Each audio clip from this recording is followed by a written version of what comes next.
Why does every recipe I try need 18 ingredients, including a jar of something paste I'll never use again, but will sit in my fridge for 9 months? I just want dinner in the oven, fast. That's why I love Blue Apron's new one-pan assemble and bake meals. They send you fresh ingredients that are already chopped. All you do is put it all together and bake. That's it. No chopping, no weird leftovers, just delicious, easy-to-make meals. Get 20% off your first 2 orders with code APRON20. Terms and conditions apply. Visit blueapron.com/terms for more. I got to get that blue check mark. Or you change your name to something absolutely ridiculous and you will have a monopoly on every username ever. Hi, it's me, Sheikh Moobert.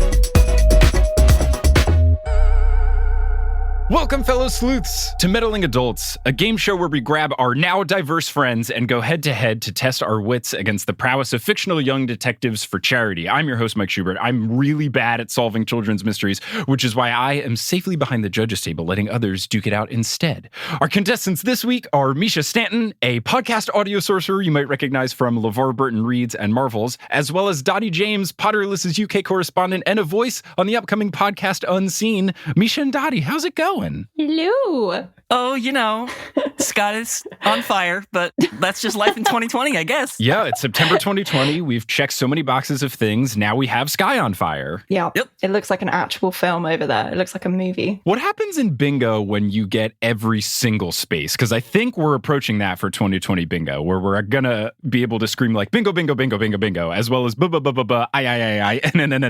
We just need frogs falling from the sky. And I desperately want to pet frogs, so that might work out for me.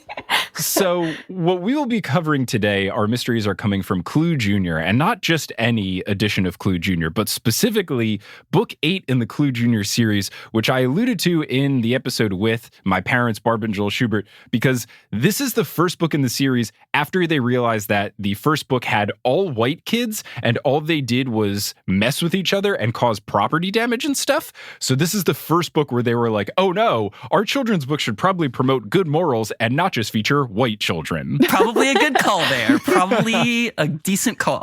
I'm very excited. It's very interesting. We'll get into the actual changes to the Clue crew, now named the Clue Club, because I guess they're different. But before we do that, let's talk about the charities that you two will be playing for in this episode. So, Mischa, what charity will you be competing for? So I am going to be playing for the Sunrise Movement in LA, which is a climate change action group and also a housing action group that has been working to stop evictions and horrible rent things that have been happening during the pandemic, in addition to fighting for a greener world, which we desperately need, especially in California right now. Sounds like exactly what we need right now. Dottie, what are you playing for? My charity is the OCD UK charity, which just provides advice and information and support for people that are affected by OCD, but also it campaigns to end the trivialization of using OCD as just a description. So just being like, oh, I'm so OCD about this, I'm so OCD about that, really minimizes the disorder. And so it really tries to spread awareness about that. That's really nice. Well, those are both great organizations. I love that you two are playing for them. And listeners, if you want to learn more about these charities, you can check out the show notes in this episode or find links on our episode page over at meddlingadults.com. But let's talk about how the game actually works. So I'll be recapping 3 quick mysteries from this wonderful children's novel, Clue Junior, number 8, The Case of the Clubhouse Thief. Neither of you two have read these mysteries ahead of time. I'll lay out all of the clues. I will ask for your accusations, and each correct guess will earn you points, but there are also bonus points at stake if you give a particularly ridiculous answer, you throw a good trash talk jab, or the lovely Misery Loves Company bonus point, where if your incorrect guess matches my incorrect guess, because I'm almost always wrong with these, I will award you a bonus point, because Misery Loves Company, and we all need some company right now. Absolutely. If the game is tied at the end of these 3 rounds, we will break the tie in the only fitting way, which is a sudden death riddle. But with all that being said, I say we put the pedal to the metal and get into our first mystery of the episode, which is the case of the missing mittens. Oh no! Oh my gosh. Dire. Oh, it gets even worse when you realize Mittens is a cat and not just Mittens. Oh, that's legitimately concerning. I apologize for my flippant response. So before we get into the mystery, let me describe what has changed to the group formerly known as the Clue Crew, now known as the Clue Club Kids. Oh. They didn't need to add kids at the end. It sounds a bit too on the nose of something else, so we're just going to call them the Clue Club. But the Clue Club is now made up of 4 people instead of the 6 that matched the original 6 from the board game. We have Mortimer Mustard, who's a black nerdy kid with big old glasses.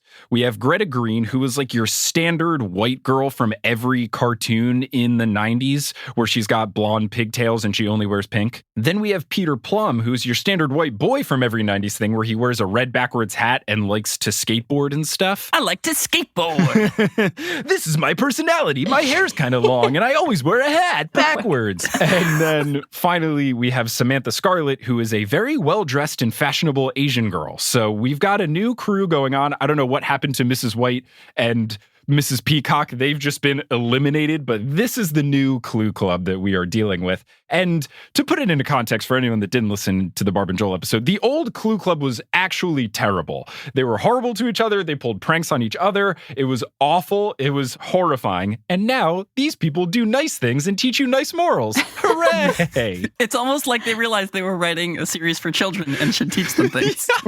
They're checking all the boxes. And I guess they only did 4 out of the 6 because they were like, oh, diversity. There's only 4 things we can do.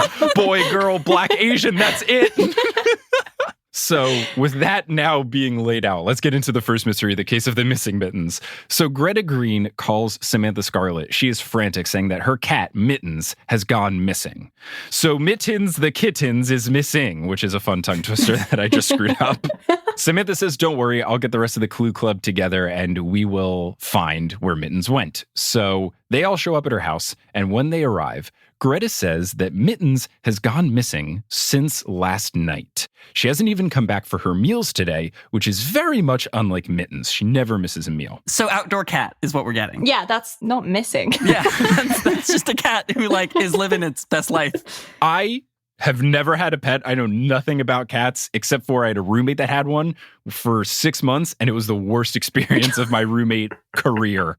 What happened? Basically, he wasn't around a lot, and he didn't get to teach the cat to not be terrible. So the cat was just such an attention seeker. And you can't really blame the cat. It was poor parenting. But the cat was still horrible and ate a bunch of my stuff and clawed up so many of my things and would just always ask for attention. And it was just truly awful. Mike, did that cat go missing? No, George the cat is still doing well. I hope he has grown into a nice, calm adult cat, but in his kitten days, he was terrible. Okay, but Dottie, I know we're supposed to be fighting each other on this podcast, but Mike definitely did it, right? I know, right? That's what I'm thinking. Can we create a separate chat for our conspiracy theories of the host being a criminal? I'm going to give Mischa a bonus point because I don't think anyone's accused me of a crime yet. I think that's fun. So Mortimer says that the last time he saw Missy, it didn't look like she was missing any meals at all. And Peter confirms that it looks like Missy has been putting on weight. I don't know where these two boys get off commenting on the pudginess of the cat, but it feels unnecessary. Yeah, body shaming. And I'll also say this, that now it's 2020. We know that the place outdoor cats get their meals is they eat every bird. They just eat all the birds. Absolutely. Well, in which case, bring Mittens home and keep them there. Yeah. So Greta agrees that she has been eating more lately, so she confirms the thought of these two boys. Peter suggests that they go to Greta's room to look for some clues. So they go there and they note that it looks like Mittens the cat tried to make a bed out of the comforter. Greta's bed is unmade, but it looks like the comforter has kind of been formed into a rough cat bed of sorts. And Greta says, yeah, she's been messing with my comforter all week trying to make a bed out of it rather than use hers. I don't get it. Oh. Are we supposed to make our guesses now? Yeah. I will say at the very end. I don't know if you already know. Yeah. Maybe this just shows that I know absolutely nothing about cats. I think we just got it at the same time. Yeah, I think we did. Okay. So Peter notices dirty paw prints, which Greta notes as odd because they weren't there in the morning. And while they're doing this, Greta's mom walks by with a bunch of sweaters and winter pants, saying not to worry, that cats just disappear from time to time. So I guess Mittens is super chill with just going outside. Well, but that makes it sound like the mom is in on it. Yeah, right. So it's not really a mystery so much as like a fun game that the parent is having with the children. Maybe Mittens went to a farm. Oh. So Greta is especially worried because Mittens never stays outside all night, and now it's getting colder, so she's scared for Mittens. And Mom says, oh, speaking of, I got the last of your winter clothes out from the attic. I'll put them on your bed. Can you hang them up, please? And I just love that Greta's mom is beyond chill about this. She does not care. Mittens, I don't know her. So with an indoor cat, a missing cat is very distressing. You're like, where did this cat possibly go? My one-bedroom apartment is your entire life. Where have you gone? With an outdoor cat, it's just like, yeah, the cat will come home sometime. It's a bit more chill. Like, yeah. whatever. I once spent like 3 or 4 hours looking for my friend's cat, which they forgot to inform me they'd already found. And it was apparently just inside, but it was an indoor cat. I got 3 or 4 other friends to come and help me look for it, but Pebbles was inside the whole time. Proving you're a saint of a human, but also I guess you got your steps in. I don't know. Oh, yeah, totally. So Greta's mom continues, saying that she also couldn't find Greta's mittens, her physical mittens, so this is fun. Right, okay, so there are actual missing mittens. Both types of mittens are gone. So Greta's mom tells Greta to go look for the box of mittens in the attic because her back hurts and, quote, I don't want to crawl around up there. I love Greta's mom. Then where did she get all the winter clothes out of? Yeah. Oh, she already did it and then hurt her back in the process, so she doesn't want to go back, is basically where she's at. Oh. See, I'm actually more concerned about the mittens because I feel like I know what happened to Mittens the cat. But the mittens, there's the real mystery. Well, now that we have this clue of like that the winter clothes are involved in what's happening to the cat, I think that both mittens went to the same place. Yes. That the mittens became part of the other process that the cat is going through. You know what I mean? I must be thinking of a different process because I don't understand how they're involved. Ooh, well, we shall see as we continue the story. I love this. I want to see you two have completely different theories that you just happen to arrive at the same moment for different reasons. Absolutely. So the kids go into the attic, and while they are looking for this box of mittens, they hear a creaking on the stairs, and Greta calls out for her mom, but gets no response. So then she calls out louder, goes, Mom, and gets no response. So then she's a little worried that she heard creaking on the attic stairs. Now, it's really dark in there because the bulb in the attic has burnt out, which makes this even creepier and more ominous. But to amp it up a step further, the kids then hear rustling and squeaking noises coming from the back of the attic. But it's so dark there that they can't see what it is. Oh, I wonder what it is. Okay, so Dottie, you and I clearly know what it is, but like, Yeah. maybe it's a ghost.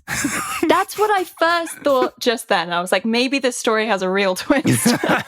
So Mortimer notes that the noise sounds like hissing, and Samantha notes that it's moving. So Greta calls for Mittens, and when Mittens doesn't come, she notes that is strange because Mittens always answers to Greta's call. So they go downstairs to get a flashlight, and when they are downstairs, they see that some of Mittens' food has been eaten. So now they're even more confused of, okay, wait, is Mittens back? What is going on? It's a ghost.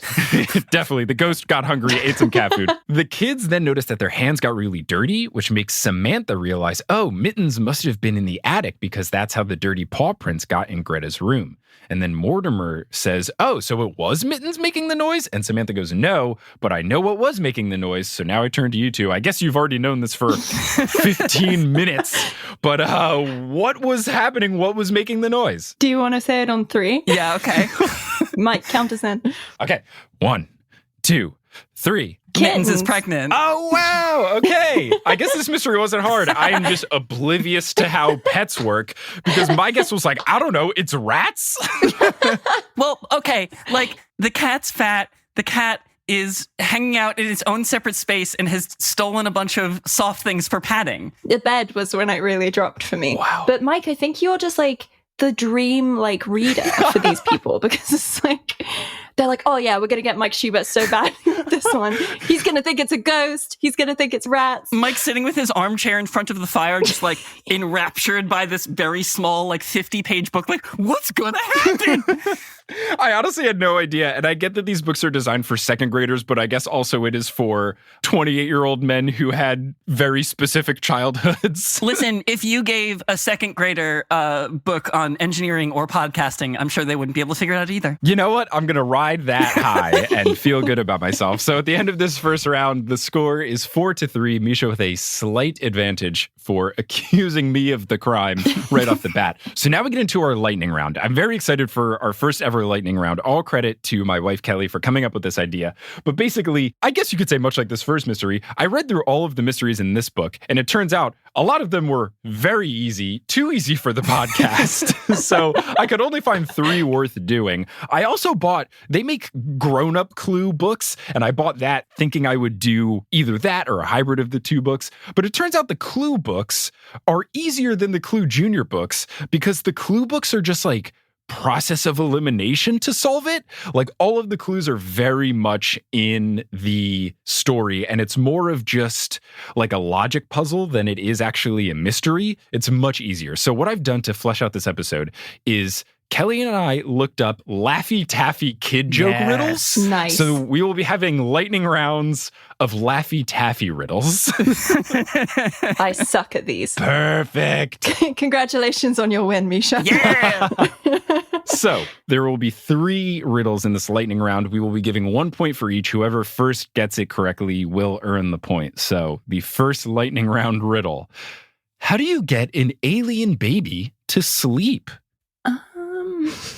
You give it some warm Milky Way? Okay, I like it. Not correct, but I like it. Do you have a guess, Dottie? My brain immediately went to those little aliens that you used to have to put in the fridge to like procreate. No, I'm sorry. Wait, what? Did you know about these? This must be a British thing. I've only known about the things you put in water and then they grow. No, they're like these little eggs that have aliens inside of them. I definitely thought they were American. Oh, no, I do know what those are. Okay. That was what my brain went to. Okay, I did not know about this. That's fun, but it's not the correct answer. The correct answer of how you get an alien baby to sleep, you rock it. Oh, Nice. I get it. Okay, second lightning round question. What is the definition of a farmer? Other than just a guy who has a farm?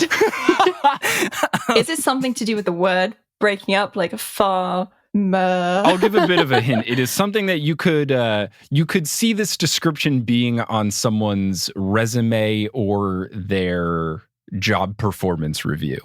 That doesn't help at all, but okay. Involved in exponential growth. Ooh, I like that.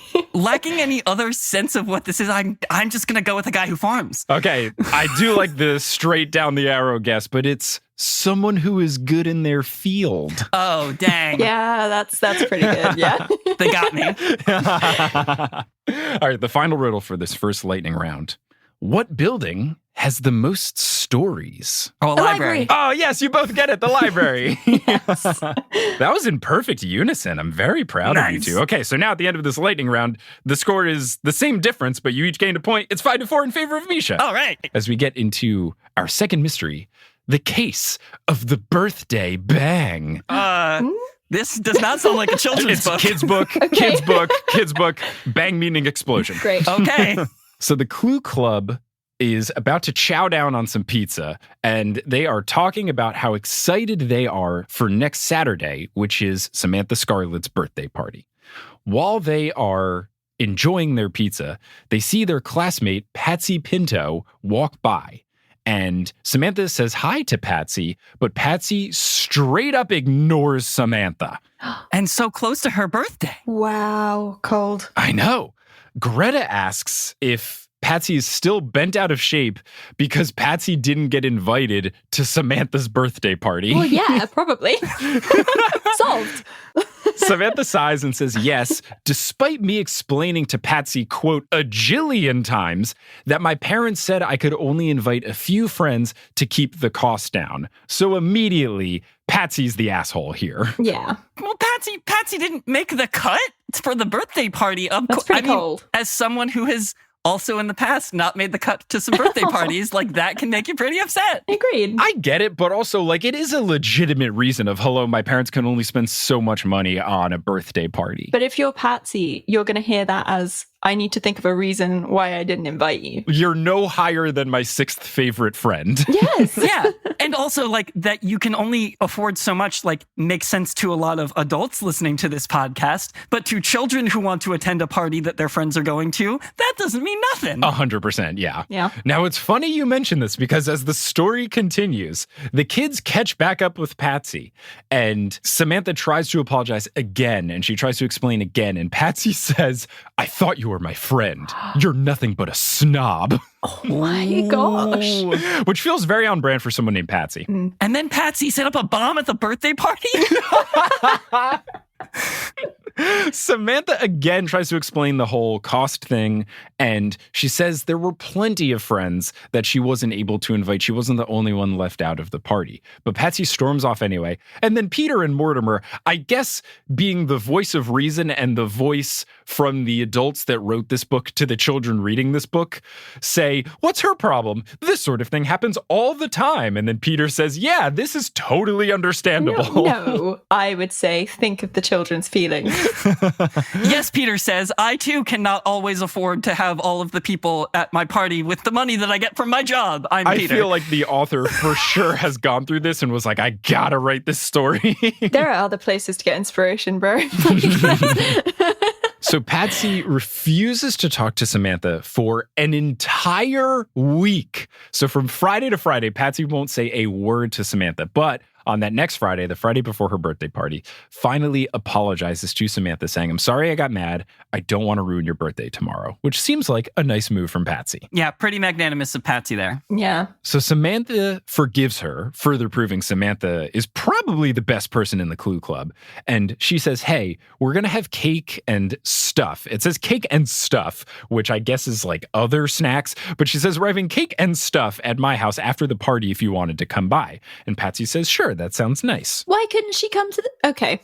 Yeah, isn't that just attending the party at that I was point? also confused. We learned the next day that Samantha and the Clue Club go to the bowling alley. Okay. So the party's at the bowling alley. This makes even more sense about why they had to keep it small, is because if you have more than 6 people on a lane, it gets out of hand. So it makes more sense here. So while they are at the bowling alley, though, who shows up but Patsy? Oh my gosh. She crashed it. Patsy explains that she can't come over to Samantha's house later, so she wanted to give her a birthday present now.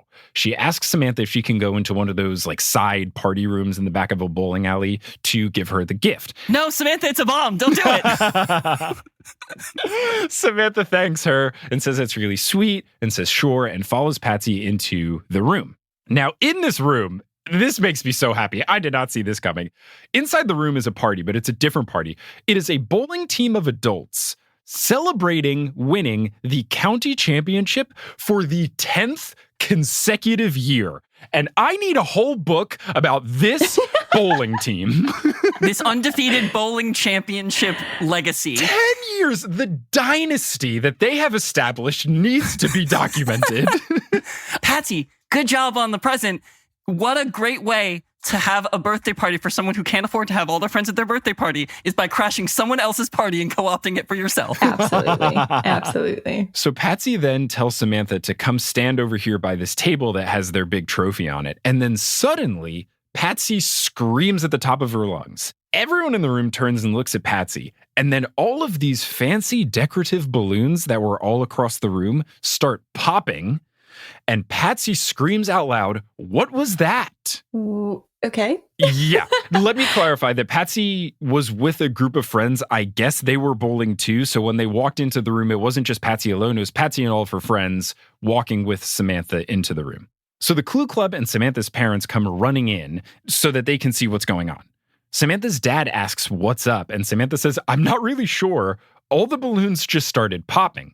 Then the bowling alley owner comes in to see what this commotion is. And then we learn a fun detail about the bowling team. As you would think this would be your standard bowling team of older men, a woman from the bowling team comes up and she says that these girls came into the room and started popping all of the balloons. And then another woman comes up.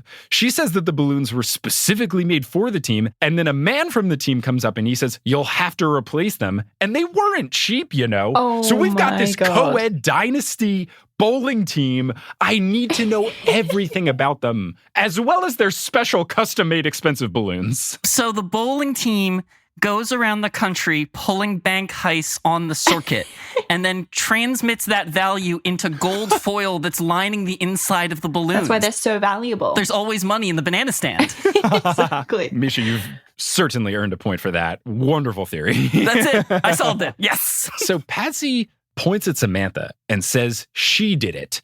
Patsy says that Samantha did it with a safety pin and probably threw it on the ground somewhere. Throwing her under the bus on her birthday? Patsy is the worst. Yeah, dude. The owner sees a safety pin in the middle of the floor and picks it up. And the owner asks the girls and Patsy's friends, what are you even doing here in the first place? And Patsy says, don't ask me. But why not? Patsy has a wild quote. She says, don't ask me. I brought Samantha a birthday present, but she didn't want to open it around her other friends. I guess she's ashamed to be seen with me. Maybe that's why she didn't invite me to her party. Anyway, she wanted me to come over here to open the present. I didn't understand why until now. Oh my gosh, she's gone full Regina George. Yeah. I guess she wanted some special sound effects on her birthday. What? End scene. I fully understand why Patsy did not make the cut for the birthday party now. Yeah, Patsy sucks. Turns out Patsy is a manipulative mastermind. Mean girls are mean. Mean girls are mean. Yeah. I mean, this tracks for, I guess, 7th grade, because 7th grade for me is when stuff got real. That's when I started getting not invited to parties. But yeah, 7th grade was when it got cut. And then, so yeah. Wait. What is 7th grade? How old are you? Oh, 12 to 13. Yeah, that's the rough age. What is this in primary school? You just go straight to secondary school and that's when it all goes bad. Not great. Thank you for translating this to non-America. So Peter steps up. And Peter says, actually, I think Patsy is the guilty one. And Patsy says, oh, you do you? Well, it's your word against mine and the word of my friends. And then the narrator notes that her friends all not in agreement. So we know her friends are either in on it or shitty. One of the two. Oh, yeah. So Peter, staying cool as a cucumber, just says, no, you did it. I can prove it. And then the story ends. So I turn to the two of you. How did Peter know? How is he so sure that Patsy was guilty? I will say, just for clarification purposes, that the solution does reveal that the entire interaction was explained to the Clue Club. So they know everything that you know from the details. Right. So he wasn't like there. No, it wasn't something that he noticed when he came in. They gave him the full recap that I provided to you. Okay. My logical guess is that her friends had safety pins and popped all the balloons. That's my boring logical guess. Okay. No, that's legitimate. I mean, like, that's definitely the mean girl move, right? Of like, everybody brings a safety pin and then one of them tosses one down and the others hide it behind their backs. Mm-hmm. You know what I mean? I don't know if I have a better theory than that. Yeah, maybe the bowling team did it. I don't know if professional bowlers have any sharp implements that they need to use. Yeah, the only pins they have are bowling pins. Am I right? Very good. But also, maybe they were also mad that they didn't get invited to Samantha's party. They were having their own party in, like, the part of the bowling alley where you can drink. An invite would have at least been nice. Yeah, okay, so in lieu of having a better theory than that, I think I'm going to go with Mittens Kittens clawed at the balloons and popped them all and then scampered out. Nice. Okay, so I'm going to award Dottie a bonus point because she got part of it in that the popping happened because the friends had pins.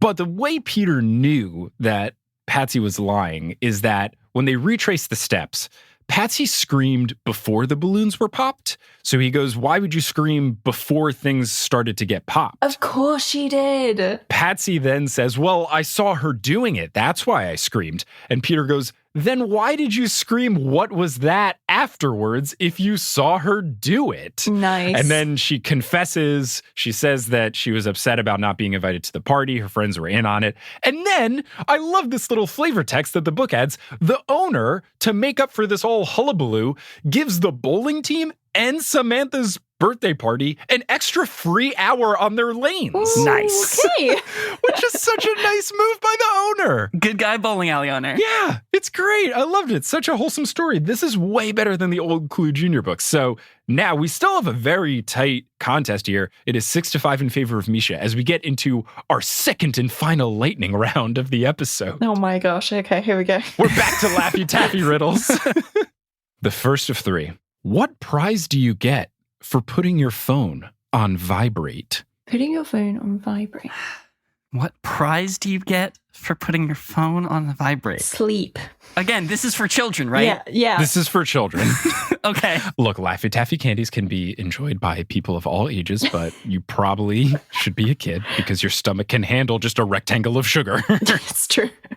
I'm thinking through all the words I know that have like prize in them. So like enterprise and that's it. And like the only thing I can come up with is like a silent auction, which is not a thing that is a prize. It's a thing where you buy stuff. You're close, but I think you're going a bit too in the weeds. It's the Nobel Prize. Oh, very okay. good. No, but cell phones don't have bells. They have ringtones. That's not... Okay. You can write to them if you want, Mischa. I will. You know what? Yeah, write to John Laffy Taffy. Yeah. Okay, the second Laffy Taffy riddle. What do cats eat for breakfast? That's not a riddle. It's a pun, which is what we're really getting at here. I mean, it is. It definitely is. Do cats eat for breakfast? The hint I'll give is that it's a pun on a brand name. Okay. Kitten. Food. Oh, they eat fish. The next clue I will give is that it's a pun on a cereal. Yeah. That's what I figured. Lucky kittens. Lucky cats. I don't know. These are hard for candy. These are really hard. The answer to this one, what do cats eat for breakfast? Mice Krispies. Mice Krispies, dang it. That's very good. This last one I saved for last because it was my favorite. It was so funny when Kelly messaged it to me that I closed my laptop and laughed out loud, just gave a good singular ha. So that is what we're working with here. How do you cut the ocean in half? How do you cut the ocean in half? With clippers? Oh, that is good. That's very good. Moses. Mowing the lawn. Moses. I don't know. Stop me. It's a seesaw. Oh, that is so good. That's so good. A seesaw. I seesaw what you did there. Nice. All right, I'm going to give Mischa a bonus point for the Clipper joke and then Dottie a point for saying the pun of I seesaw what you did there. Thanks. All right, we get into our final... Oh, I misspoke. We have another lightning round at the end of this. I forgot I got 9 of them. Good. We have more at the end of this. We can suck at those too, Mischa. We get into our final Clue Junior mystery of the episode. It is the case of the wild goose chase. It's Saturday morning and the Clue Club takes a trip to Farmer Fowl's petting farm. And while they're there, they see some of their other classmates. I'm assuming not Patsy. I would hope that she has just been embarrassed out of going to anything ever. I would never invite her to another birthday party again. I assume the farmer's the best in his field. What a callback. Farmer Fowl leads the tour. They first visit the barnyard and they see dozens of chickens and chicks. And they also see ducks waddling back and forth from a nearby pond. Farmer Fowl says they collect chicken eggs once a day, sometimes twice if they lay a lot of eggs. And one of the kids asks, do you pick up the duck eggs? And Fowl says, no, they don't lay them as often. That's going to be important, I feel. Before they move on to the barn, Fowl warns the kids to watch themselves around the geese, which is super true because geese are assholes. Oh, they're the worst. There were 2 geese that lived at the end of my village growing up, and they were terrifying. They actually chased my mum and bit her leg. I'm not even joking. I remember my earliest run into geese is my dad loves playing golf, and I played golf a lot with him as a kid. And there was once where there were a bunch of geese in the middle of the fairway near where our balls were.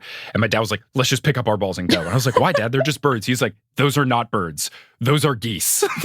Those are demons in bird bodies. Those are dinosaurs. They are terrifying. Absolutely horrifying. Farmer Fowl even warns, quote, don't cross a goose or your goose is cooked. Heck yeah, Farmer Fowl. So I also like to think that the writer of this book had a terrible run-in with geese in the past. Yeah, I think everyone can attest to that. Yeah, I think that's a little bit more understandable than like the author of the last one had a horrible time at a bowling alley once. Yeah. So Mortimer notices that a bunch of kids are missing and asks Peter, where did all of the other kids on the tour go? And Pete says that a lot of them went to the bathroom. And Mortimer says, oh, good. I gave Francis my camera and I wanted Francis to take a picture of me with some of the animals. Okay, so what is it? Why is it good that they went to the bathroom with the... Okay, fine. Yeah. Because at least Mortimer knows where Francis is and Francis didn't steal his camera. Okay, fair enough. At least for now. It's like a really nice DSLR. Spent a lot of money on it. Yeah. It's a Canon 5D Mark II I think that was one. My roommate was a photographer in college. So in the barn, a kid asks Farmer Fowl what a mule is, since it just kind of looks like a small horse. And Fowl says, well, it kind of is a small horse. It's a cross between a donkey and a horse. And another kid asks, why would you cross those two horses together? And Fowl says that mules are stronger than donkeys, and Millie here is as sturdy as they come. A third kid says, oh, and she's pretty too. And Farmer Fowl corrects them, saying that Millie is a male donkey. And he's pretty too. Yeah, males can be pretty. Hey. Yeah, it's either males can be pretty or a male could be named Millie. It's just a name. Yeah.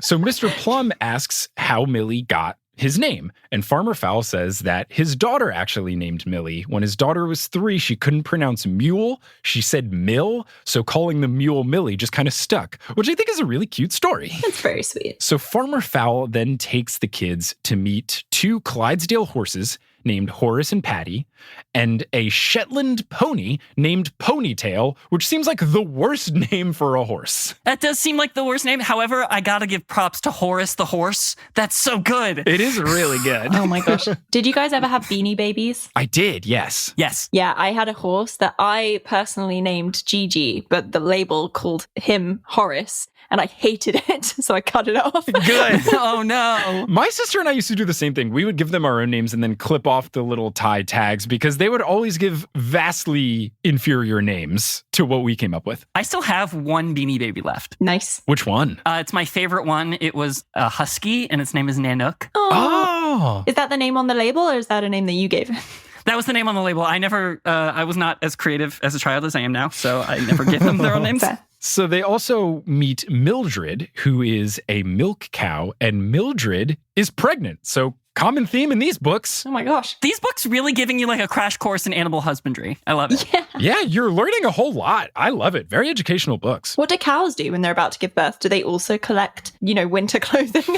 They steal mittens, they mess with beds, they do a whole lot. It's just a lot messier when a cow does it. Imagine going up into your attic and finding a pregnant cow, though. Oh god. Just chilling in your attic. And it's hissing? Oh god. So the kids come back from the bathroom, and Mortimer is excited, goes up to Francis and says, hey, Francis, do you have my camera?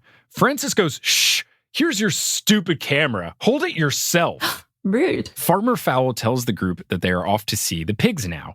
And as they are about to leave the barn, a farmhand goes up to Fowl and says, Mildred is about to give birth. So Fowl goes, I got to handle this.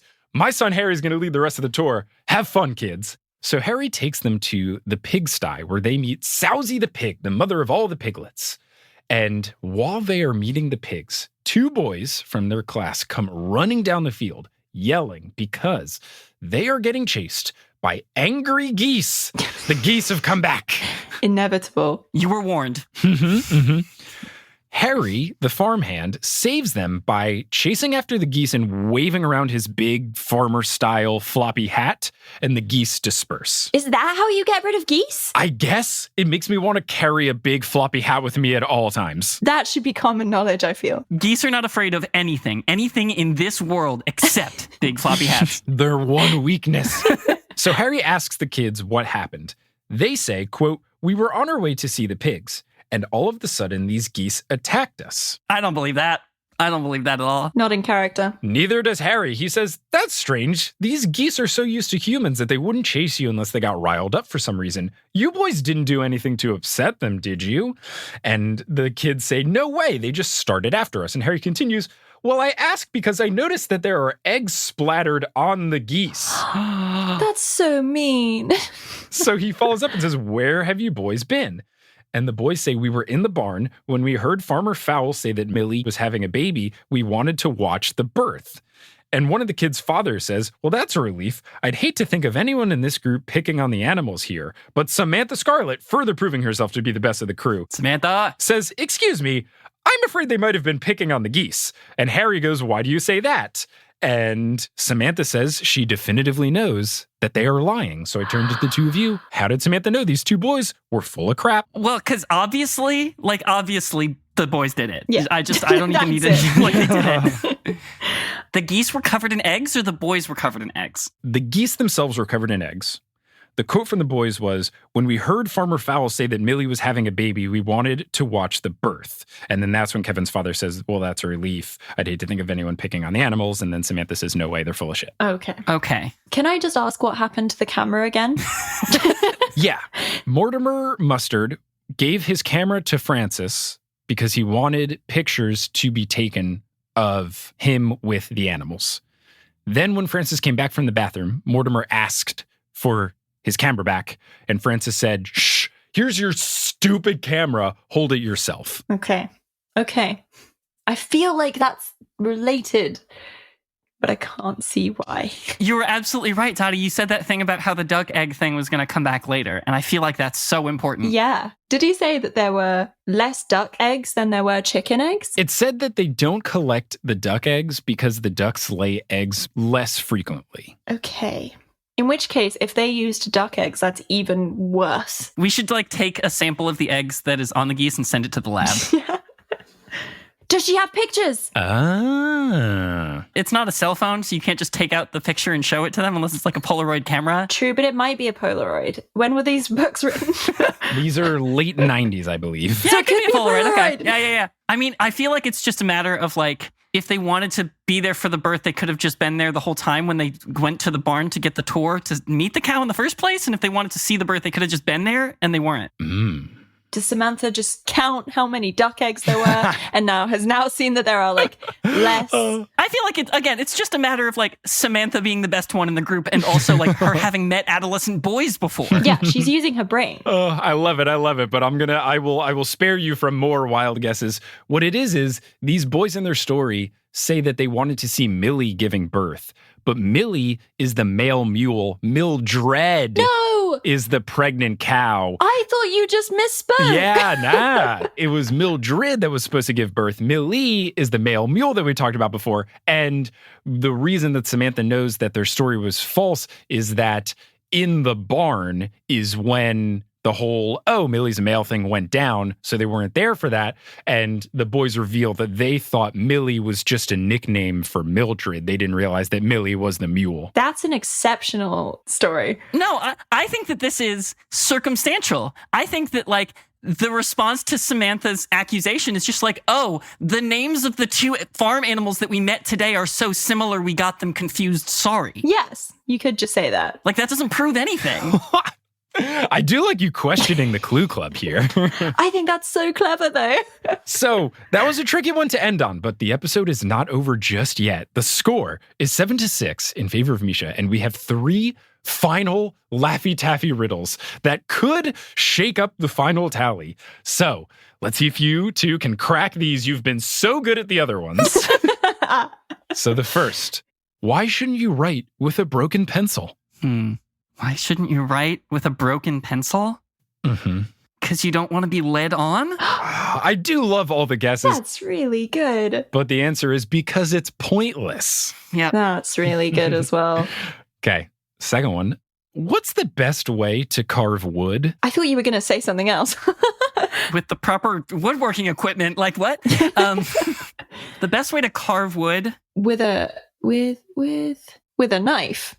Yeah, towards the grain? Yeah. These are hard. You're close. It's whittle by whittle. Whittle by whittle. That's good. We were not close. You said with a knife. You're talking about whittling. You were getting there. Final one. What is a tree's favorite beverage? Water. I will say it is not water. Oh, no. Mountain Dew.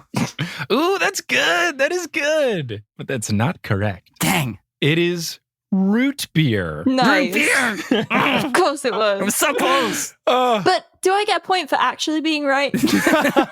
I do like the guess of water, but you gotta know that we're going for awful puns here. It's just the name of the game, truly. So at the end of that exhilarating 0 for 3 lightning round, what a great way to cap off this episode on such a crescendo.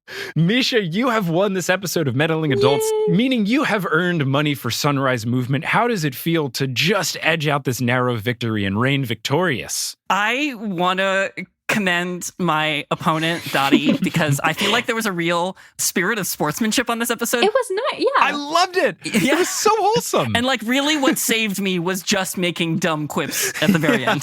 You know? It was great. It was great. I feel like maybe you might have a future in the Laffy Taffy riddle industry and you can make them better. Yeah, you gave so many answers that also worked. You can make them so much better. Improve the company. I don't know. Whittle by whittle, I can't compare to that. Oh, man. Well, this was such a fun episode. Dottie, you fought valiantly. This was such a close one. It was a very close episode.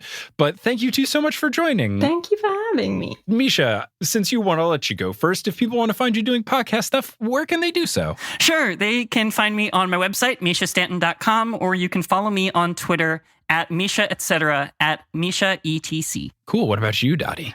You can also find me at my website, which is dottiejames.com, and Twitter, which is Dottie James. Wonderful. Great. Well, again, thank you two so much for joining. Listeners, thanks for listening. I gotta say, you two held your own. Maybe not in the Laffy Taffy Riddle department, but in the Clue Junior department, you two were some pretty competent meddling adults.